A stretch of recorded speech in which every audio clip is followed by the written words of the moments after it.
दोस्तों, आपने पिछली वीडियो में देखा कि एरोप्लेन को कैसे बनाया जाता है। अगर आपने उस वीडियो को नहीं देखा है तो डिस्क्रिप्शन में लिंक दिया है, आप चेक कर सकते हैं। लेकिन आज हम आपको यह बताएंगे कि अगर एरोप्लेन खराब हो जाता है तो उसको कैसे रिसाइकल किया जाता है। बस केवल आप ध्यान से देखिए। इसके साथ ही हम आपको और भी बहुत सी चीजों की रिसाइकलिंग प्रोसेस दिखाने वाले हैं। तो अच्छे से बैठिए और ध्यान से देखिए इस वीडियो को, आपको बहुत ही ज्यादा मजा आने वाला है। ऐसे ही नॉलेजफुल वीडियो देखने के लिए डीपली अध्ययन को सब्सक्राइब करके नोटिफिकेशन को ऑल पर जरूर से सेट कर लें।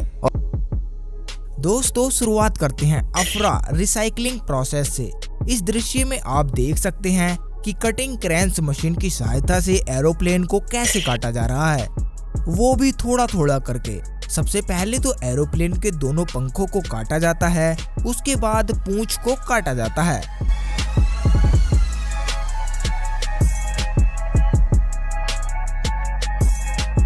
इतना हो जाने के बाद एरोप्लेन से इंजन व जरूरी सामग्री को निकाला जाता है। वह मेल्टिंग मशीन में अलग अलग सामग्री को मेल्ट किया जाता है, यानी इनको पिघलाया जाता है।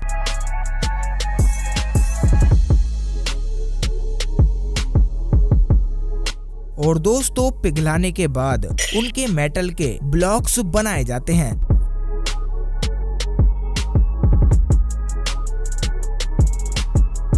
फिर इन मेटल के नए ब्लॉक्स से नए एरोप्लेन को बनाने का कार्य शुरू होता है। उसके लिए नए एरोप्लेन के नए नए पार्ट्स को बनाया जाता है।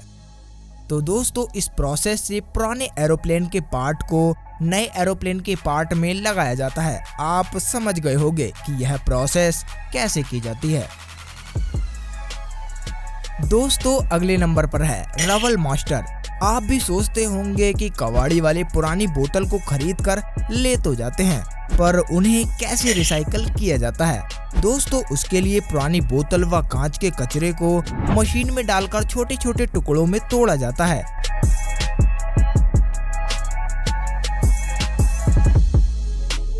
तोड़ने के बाद इनको अगली मशीन में डालते हैं, जो मशीन इनको महीन चूर्ण में बदल देती है।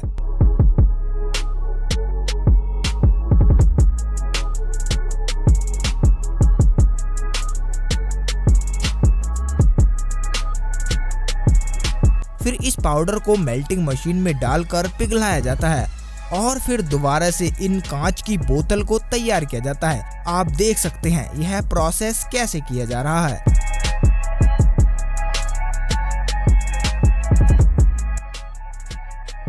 दोस्तों, अगले नंबर पर है RM70 GO। दोस्तों, जब हम नए घर को बनाते हैं तो हमें पुराने घर को तोड़ना होता है या फिर पुरानी बिल्डिंग को। लेकिन आपने देखा होगा कि जैसे ही हम पुराने घर को तोड़ते हैं तो उसमें मोटे मोटे कठोर सीमेंट के टुकड़े बन जाते हैं, जिनको हाथों से तोड़ना तो बहुत मुश्किल हो जाता है। लेकिन दोस्तों, उन कठोर से कठोर टुकड़ों को यह मशीन, जिसका नाम है RM70 GO, ये बड़े ही आसान तरीके से उनका चूर्ण बना देती है। उसके लिए बस केवल आपको मलबा, ईंट व पत्थर को इस मशीन के अंदर डालना होता है। आप देखेंगे कि यह मशीन चंद सेकंडों के अंदर ही उसको बहुत ही ज्यादा बारीक कर देती है। दोस्तों, इस प्रोसेस से आपका मुश्किल से मुश्किल कार्य भी बहुत आसानी से हो जाता है। जी हाँ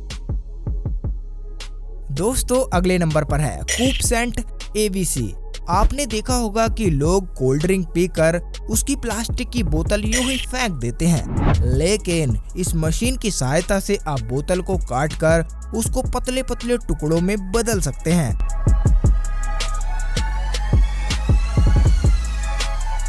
और उसके बाद उसको काटकर एक सफाई करने वाली झाड़ू में उसको तब्दील कर सकते हैं। और इस प्रोसेस को करना बहुत ही ज्यादा आसान है। आप अपने घर में भी इसे ट्राई कर सकते हैं और अपना खुद का रोजगार भी कर सकते हैं। तो दोस्तों, ये प्रोसेस आपको कैसी लगी? ये प्रोसेस अगर आपको अच्छी लगी हो तो इस वीडियो पर एक लाइक करना तो बनता है। दोस्तों, अगले नंबर पर है मेटल रिसाइकलिंग। दोस्तों, सबसे पहले पुराने लोहे को फैक्ट्री में लाया जाता है फिर उसके छोटे छोटे पीस को काटा जाता है व हीटिंग चैम्बर में डालकर इनको गर्म किया जाता है। फिर इस गर्म लोहे को मशीन में डालकर पतली पतली चादर के रूप में बदला जाता है।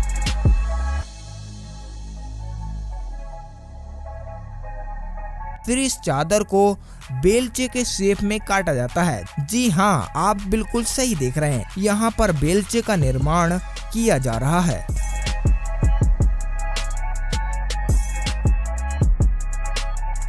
दोस्तों, बेलचे को जब अच्छे से शेप मिल जाता है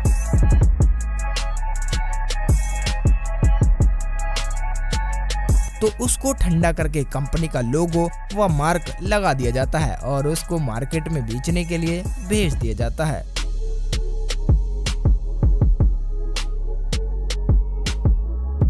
दोस्तों, अगले नंबर पर है वायर रिसाइकलिंग। दोस्तों, वायर को रिसाइकलिंग करने के लिए उनको कन्वेयर बेल्ट सिस्टम से मशीन में डालकर उन तारों को छोटे छोटे टुकड़ों में बदला जाता है। फिर इन टुकड़ों को कन्वेयर बेल्ट सिस्टम से आगे भेजा जाता है, जहां इनको सबसे पहले तो पानी से साफ किया जाता है और बाद में इनको बारीक किया जाता है। फिर इन्हें मेल्ट करके दोबारा से तार में तब्दील कर लिया जाता है। तो आप जान गए होंगे कि पुराने तार से नए तार कैसे बनाए जाते हैं। दोस्तों, अगले नंबर पर है टायर रिसाइकलिंग। दोस्तों, ये टायर रिसाइकलिंग करने का अद्भुत तरीका आपको काफी ज्यादा पसंद आएगा। यहाँ सबसे पहले तो टायर को मशीन में डालकर उसके अंदर के दोनों तरफ के तार को निकाला जाता है। बाद में इस टायर को बीच से काटते हैं। यह सारा का सारा प्रोसेस मशीनों की सहायता से होता है। और दोस्तों, इस टायर को छोटे छोटे पीसों में काट दिया जाता है और दोबारा रिसाइकलिंग के लिए भेज दिया जाता है।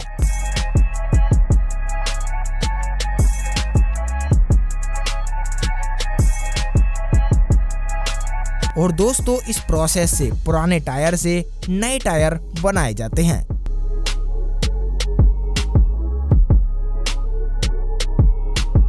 दोस्तों, अगले नंबर पर है पेपर रिसाइकलिंग प्रोसेस।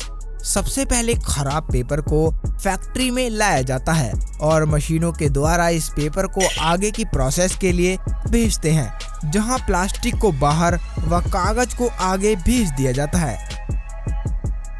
फिर प्लास्टिक को अलग से प्रोसेस किया जाता है और कागज को अलग से प्रोसेस किया जाता है, जहां एक तरफ कागज को पानी में डालकर कागज को साफ किया जाता है और उसकी दूसरी तरफ ही प्लास्टिक को रिसाइकल किया जाता है। यहाँ पर आप देख सकते हैं कि कैसे पुराने कागज से नए कागज को तैयार किया गया है। तो गाइस, ऐसे तैयार होता है पुराने कागज से नया कागज।